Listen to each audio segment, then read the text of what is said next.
자, 오늘날의 니케아 전경을 보고 계시고요. 왼쪽에는 호수가 아주 큰 30여 킬로 호수가 있고 그 동쪽 가에 형성된 도시가 바로 니케아입니다. 이 니케아는 비두니아의 가장 중요한 도시 중에 하나고요.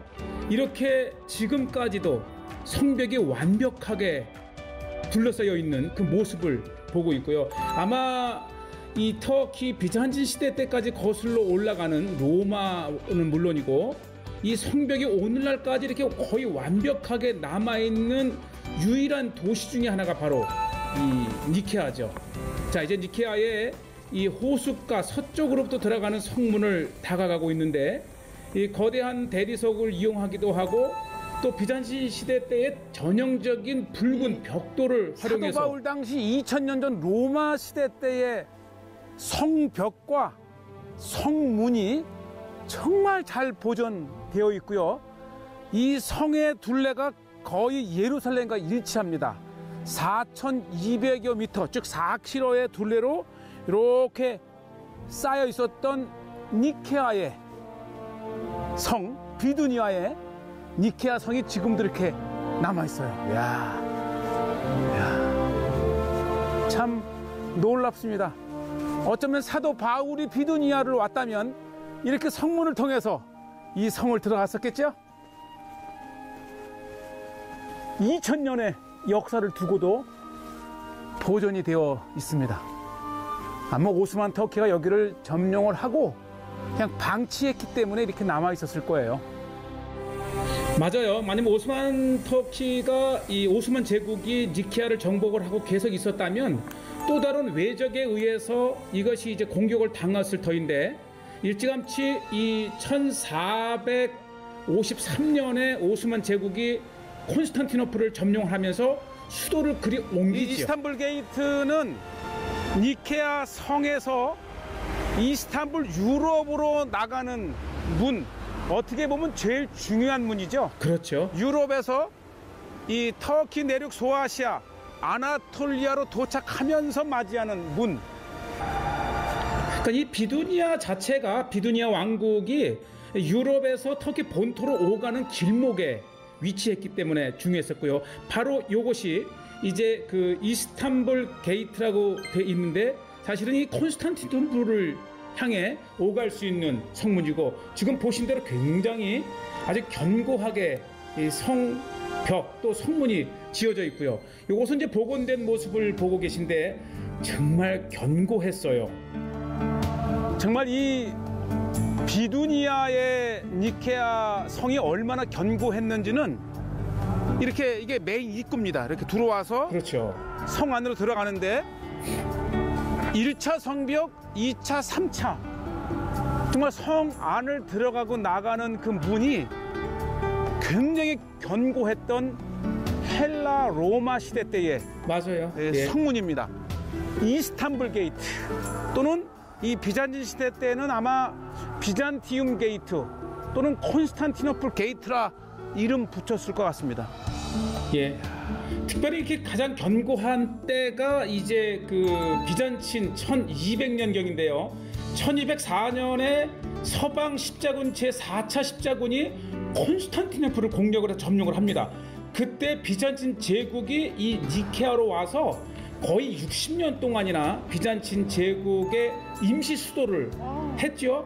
그랬기 때문에 또 견고했던 성체를 유지했었죠. 자, 그 다음에 이 니케아의 또 하나 중요한 게 뭐냐면 니케아의 명물 중에 하나가 이 도자기입니다. 예. 이야. 그러니까 니케아산, 이즈니크 산이라 하게 되면 아마 이 터키 전 지역은 물론이요, 이 비잔틴 제국에서도 유명했던 것이 바로 이 도자기 산업이라 그럽니다.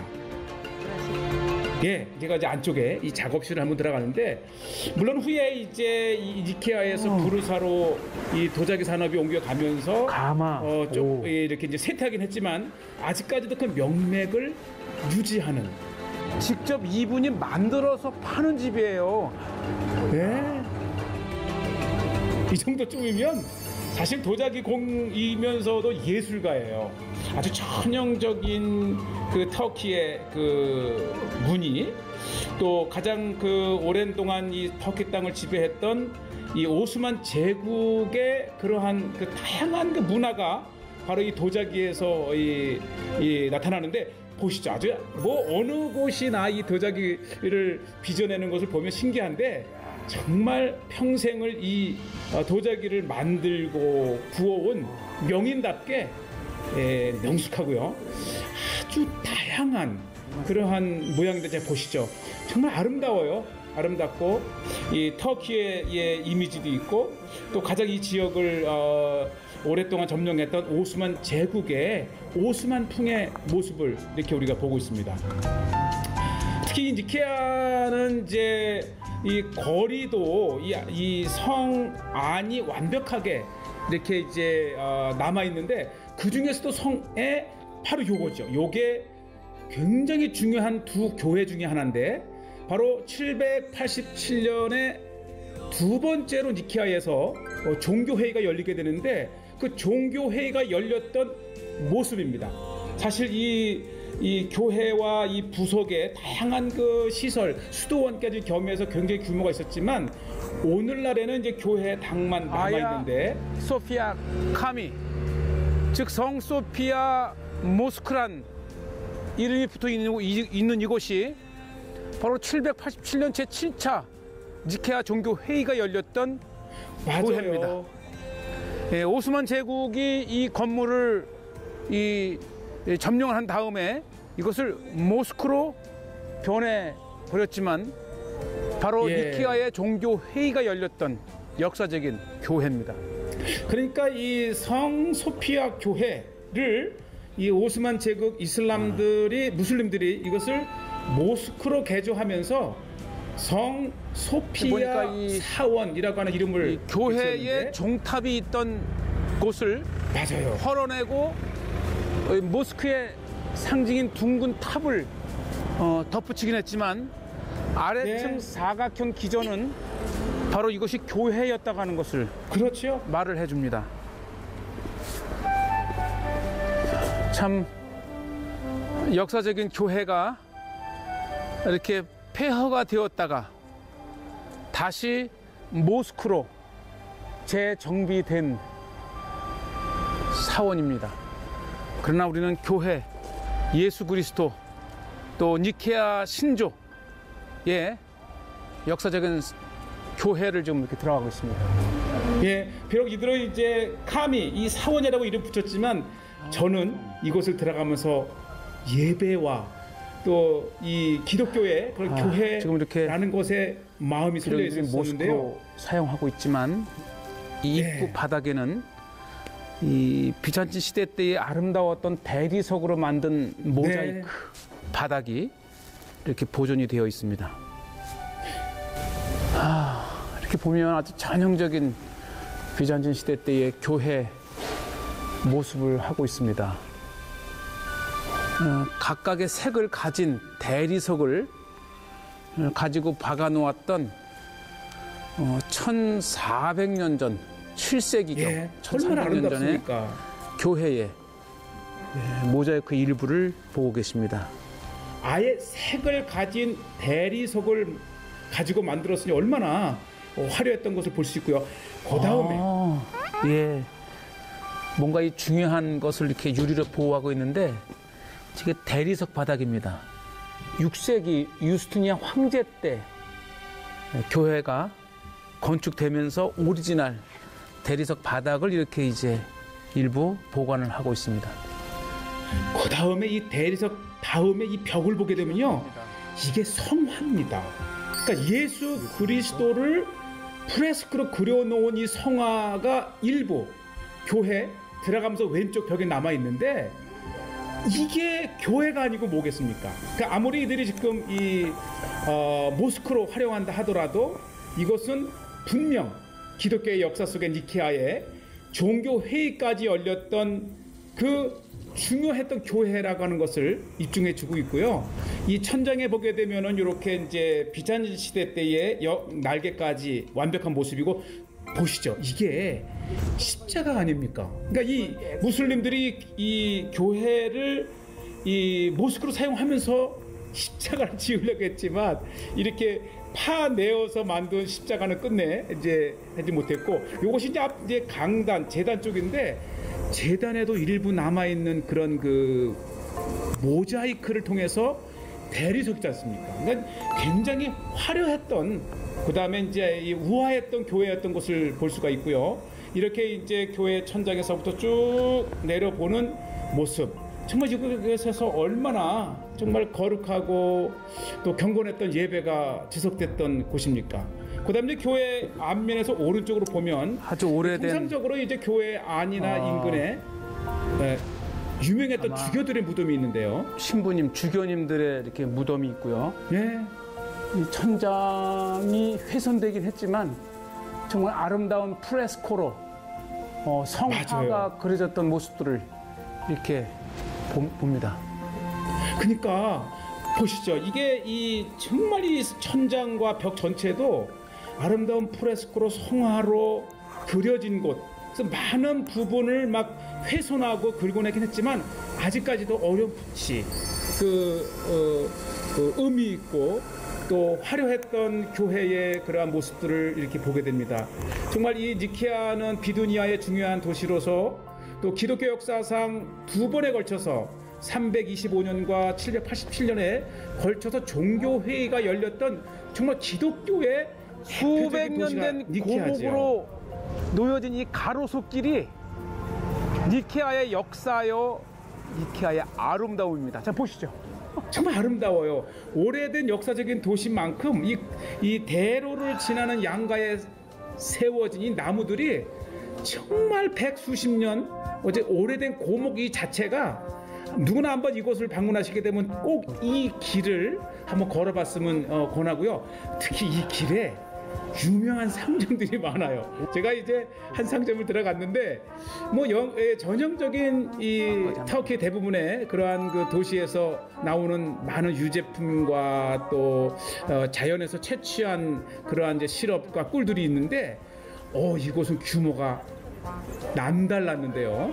특히 이제 이 품목들을 보면 이 인근에서 얼마나 다양한 그 대표적인, 이게 그 올리브를 담아 파는 것이 아니고 이 빈통을 다양한 크기를 갖다 놓고, 저는 이제 또 이제 외국으로 가야 되기 때문에 작은 걸 했는데요. 이거 너무 크고 요거 하나 그냥 포장된 게 아니고 가져가고 싶은 만큼 크기에 이게 해서 그냥 따라가는 거예요. 그래서 이 자기가 원하는 크기에 이 직접 올리브를 담아서 올리브 기름을 이렇게 큰 통에 가져가고 싶은 만큼 담아 파는 가게는 처음이에요. 이야, 정말 이 올리브 기름은 얼마나 몸에 좋아요, 건강에. 그래서 이 올리브 기름은 정말 어디서든지 꼭 사고 싶은, 다만 이제 한국으로 가져오는 게 문제인데, 이렇게 해서 이제 제가 담으면 요거를 이 뚜껑으로 싹 덮으면, 제가 이 까꾸로 뒤집었는데도 자, 우리 한국까지 공수하겠습니다. 오, 꿀도 꿀통. 정말 제가 이제 꿀을 보고 있으니까 이렇게 사장님이 와서 꿀을 한번 맛보라고 하는데, 이건 진짜 꿀이에요. 이렇게 뭐 가공하거나 뭐를 섞은 게 아니고 꿀도 아주 진득하고 걸쭉하게, 아주 요 맛에도 그냥 피로가 싹 풀릴 정도로. 정말 꿀인데 이걸 담아갈 수가 없어서, 이게 오르가닉 자연산. 이게요, 액기스 아닙니까? 이렇게 이거를 아예 통째로 이렇게 동그랗게 썰어서 이건 역시도 싹 이렇게 포장을 하면 11불 13,000원. 여기 13,000원, 12,000원. 제가 이제 포장을 해서 한국까지 가져와서 잘 먹었어요. 근데 그러니까 이게 불과 10,000원밖에 되지 않아요. 그러니까 이 꿀이 13,000원, 요게 6,000원. 올리브 기름 6,000원. 오늘 대박했어요. 꿀 10,000원. 뭐 간간히 이렇게 조금씩이긴 하지만 여행 중에 이게 또 쇼핑이 또 맛있지 않습니까? 자, 이렇게 해서 다시 한번 이제 이 완벽하게 성으로 둘러싸여 있고 그 인근까지 확장된 니케아의 모습인데, 오늘의 하이라이트는 이게 아닌가 생각이 드는데요. 제가 이제 두 번에 걸쳐서 종교회의가 열렸다고 했는데 그 첫 번째 열린 325년 이 니케아는 후 이 길이 30여 킬로의 거대한 호숫가에 위치한 도시였습니다. 예, 사실은 이 325년에 니케아 종교회의가 열린 곳이 콘스탄티누스 황제의 별궁이라고 했는데 그 궁터가 아직까지 완벽하게 발견이 되지 않았는데 그 궁이 아름다운 호숫가에 이즈닉 호숫가에 이렇게 위치해 있었고요. 당연히 이제 콘스탄틴 황제의 별궁에서 열렸다면 교회가 있어야 되잖아요. 그 교회가 바로 이 호숫가에 잠겨 있었던 거예요. 진짜 로마 시대 때의 도시들은 현재 저렇게 물속에 잠겨 있습니다. 네. 그러고 보면 제 1차 공의의 장소가 열렸던 곳은 많은 부분이 이 네. 호숫가에 잠겨 있고 또 하나 그 당시에 거대한 바실리카가 4, 5년 전에 우연찮게 발견이 되는데 수중 발굴이죠. 수중 발굴. 이 물속에 잠겨 있는 바실리카 교회를 발견을 했다고 합니다. 바로 저쪽 네. 어간인데 제가 이 드론을 가지고 왔어요. 한번 드론으로 그 물속에 잠긴 4세기 1500년 된 교회를 한번 찾아보겠습니다.